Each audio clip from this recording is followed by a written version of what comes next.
নমস্কার বন্ধুরা, আমি শুভদীপ তোমাদের স্বাগত জানাই আমার ইউটিউব চ্যানেল জ্ঞান মার্গে।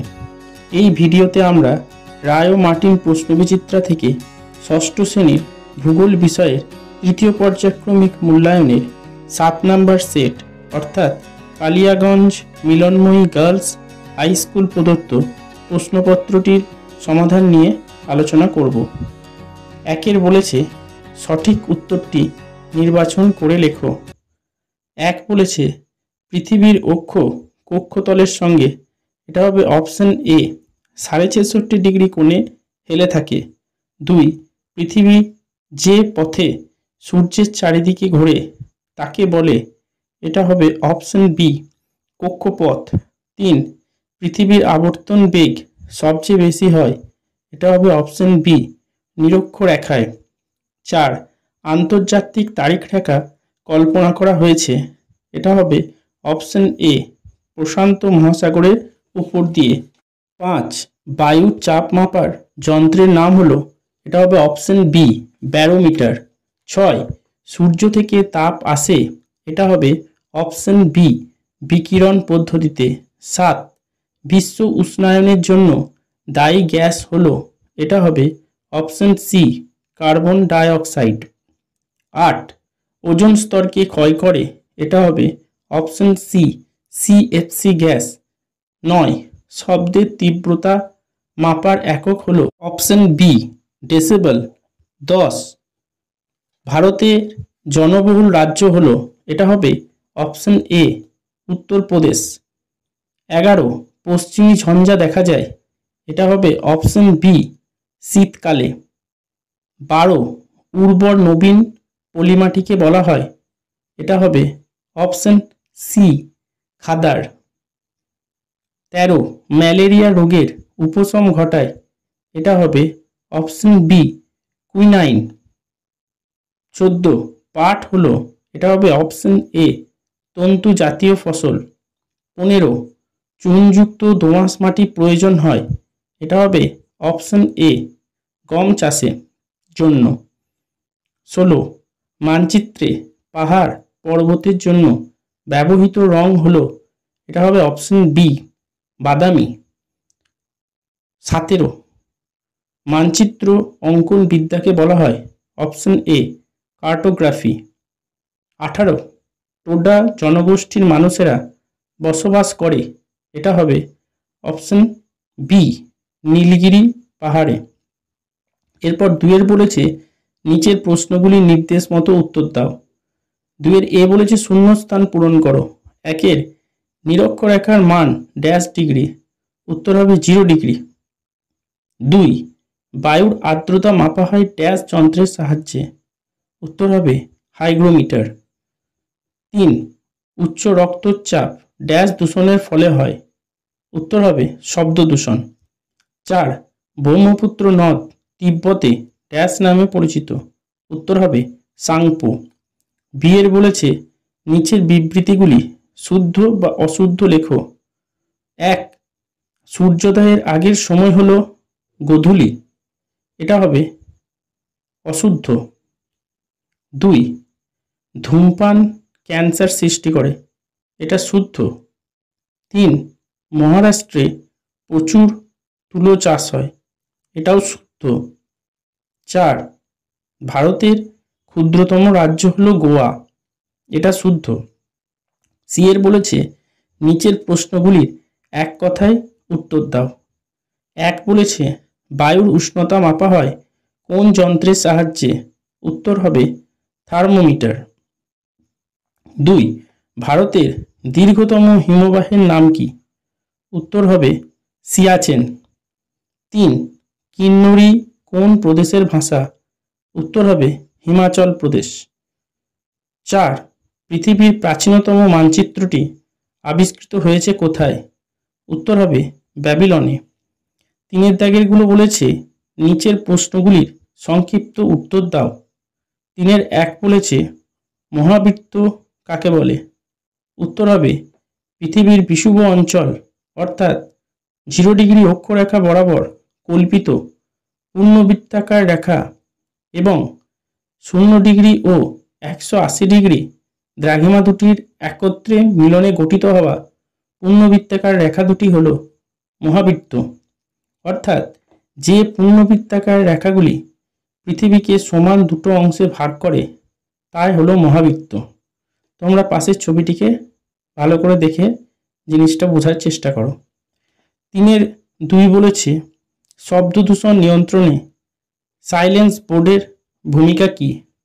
উত্তর হবে 1, যে সকল প্রতিষ্ঠানের সামনে সাইলেন্স বোর্ড লাগানো থাকে সেই প্রতিষ্ঠানগুলির সম্মুখভাগ দিয়ে যানবাহনগুলি অতিক্রম করার সময় হর্ন বাজানো থেকে বিরত থাকে, ফলে শব্দ দূষণ কম হয়। 2, প্রতিষ্ঠানের অভ্যন্তরে এই বোর্ড লাগানো থাকলে জনগণ কথাবার্তা অনেক নিচু স্বরে বলে এবং মোবাইল ফোনে কথা বলা থেকে বিরত থাকে বলে শব্দ দূষণ সৃষ্টি হয় না। এরপর 3 বলেছে পর্বত গ্রন্থি কাকে বলে? উত্তর হবে যে উঁচু জায়গা থেকে একাধিক পর্বত শ্রেণী চারিদিকে শিরার মতো বিস্তৃত হয় তাকে পর্বত গ্রন্থি বলে। যেমন পামির গ্রন্থি থেকে কারাকোরাম ও হিমালয়ের মতো কয়েকটা পর্বত শ্রেণী নানা দিকে বিস্তৃত হয়েছে। 3 বলেছে আদিবাসী কাকে বলে? উত্তর হবে যে বিশেষ সামাজিক গোষ্ঠী প্রাচীনকাল থেকে শিকার, পশুপালন, ফলমূল সংগ্রহ করে জীবনযাপন করে আসছে এবং যাদের জীবনযাত্রা সম্পূর্ণভাবে প্রকৃতির উপর নির্ভরশীল তাদের আদিবাসী বলে। এরপর 4 বলেছে নিচের প্রশ্নগুলির উত্তর দাও। 4-1 বলেছে অক্ষরেখা ও দ্রাঘিমা রেখার 3টে পার্থক্য নিরূপণ করো। দেখো উত্তর হবে 1, অক্ষরেখাগুলি পূর্ণবৃত্তাকার হয় কিন্তু দ্রাঘিমা রেখাগুলি হয় অর্ধবৃত্তাকার। 2, অক্ষরেখাগুলি পূর্ব পশ্চিমে বিস্তৃত থাকে কিন্তু দ্রাঘিমা রেখাগুলি উত্তর দক্ষিণে বিস্তৃত থাকে। 3, সকল অক্ষরেখার দৈর্ঘ্য সমান নয় কিন্তু সকল দ্রাঘিমা রেখাগুলির দৈর্ঘ্য সমান হয়। এরপর 4-2 বলেছে AM ও PM বলতে কি বোঝায়? দেখো রাত্রি 12টা থেকে দুপুর 12টা অবধি সময়কে AM বা অ্যান্টি মেরিডিয়ান বলে। আবার দুপুর 12টার পর থেকে রাত্রি 12টা অবধি সময়কে PM বা পোস্ট মেরিডিয়ান বলে। এরপর 4-3 বলেছে বায়ু দূষণের কারণগুলি লেখো।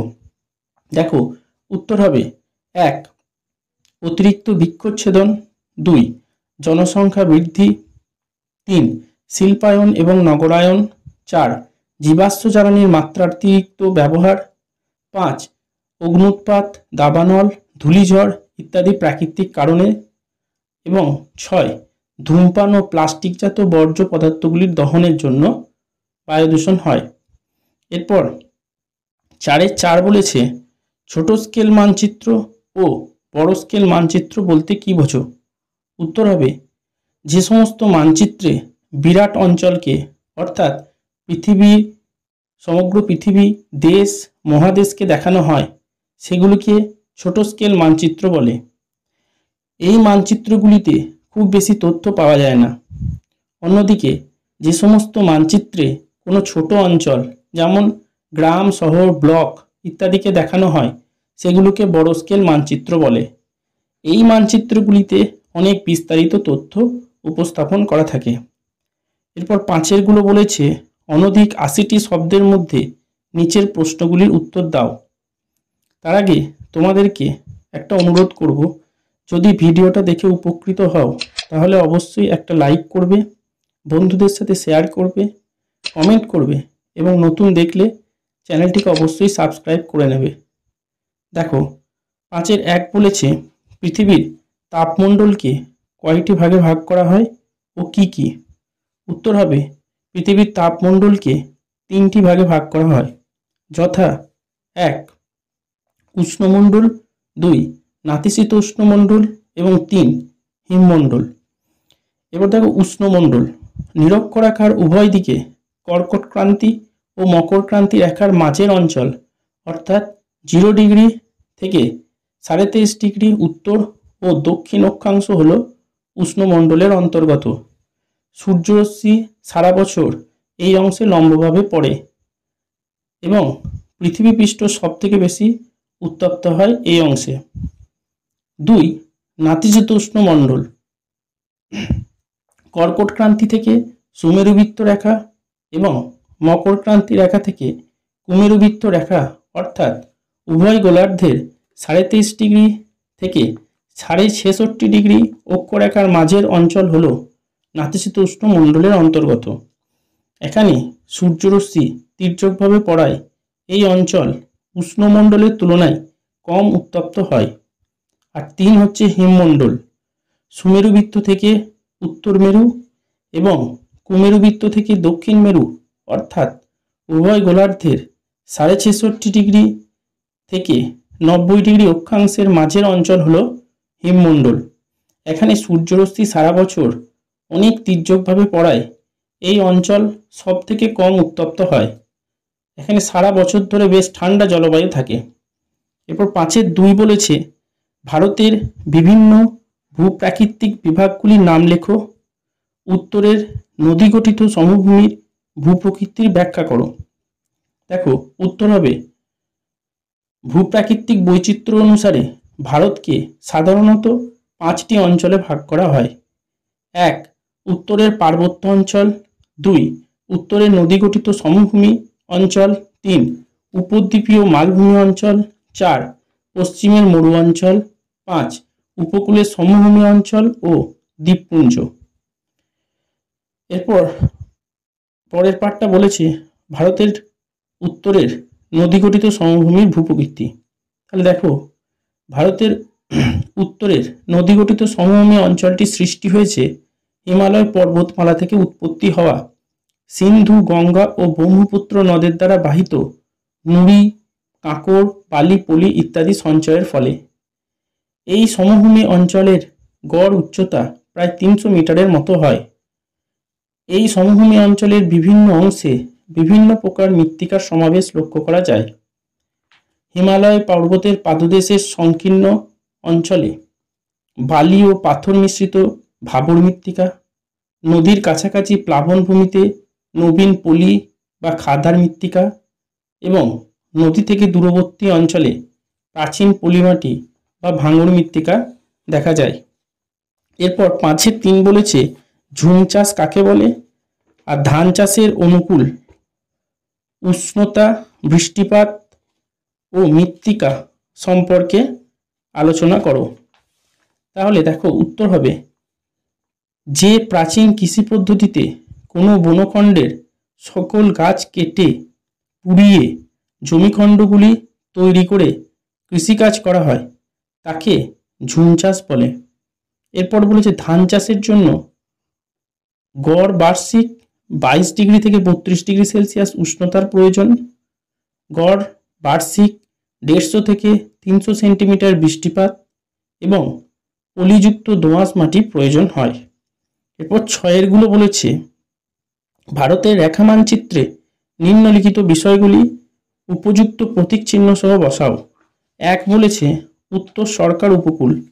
তোমরা ভারতের মানচিত্রে দেখো পূর্ব দিক করে সবুজ রং দিয়ে উত্তর সরকার উপকূলকে দেখানো হয়েছে। 2 কাবেরী নদী। তোমরা দক্ষিণ ভারতের নিচের অংশে দেখো নীল রেখা দিয়ে কাবেরী নদীকে দেখানো হয়েছে। 3 কলকাতা শহর। এটা দেখো পশ্চিমবঙ্গের নিচে লাল বিন্দু দিয়ে কলকাতা শহরকে দেখানো হয়েছে। 4 কারাকোরাম পর্বত। এটা দেখো একেবারে উত্তরে লম্বা বাদামি রেখা দিয়ে কারাকোরাম পর্বতকে দেখানো হয়েছে। আর 5 বলেছে ভারতের মরুভূমি।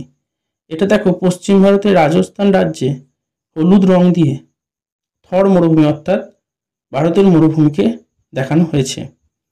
তাহলে এই মডেল পেপারের সমস্ত প্রশ্নের সমাধানগুলি আলোচনা করা হলো। এভাবে পরবর্তী সেটগুলির উত্তর পেতে অবশ্যই চ্যানেলটিকে সাবস্ক্রাইব করে বেল আইকনটা প্রেস করে দেবে যাতে সবার আগে নোটিফিকেশন পেতে পারো। ভিডিওটা সম্পূর্ণ দেখার জন্য ধন্যবাদ। নমস্কার।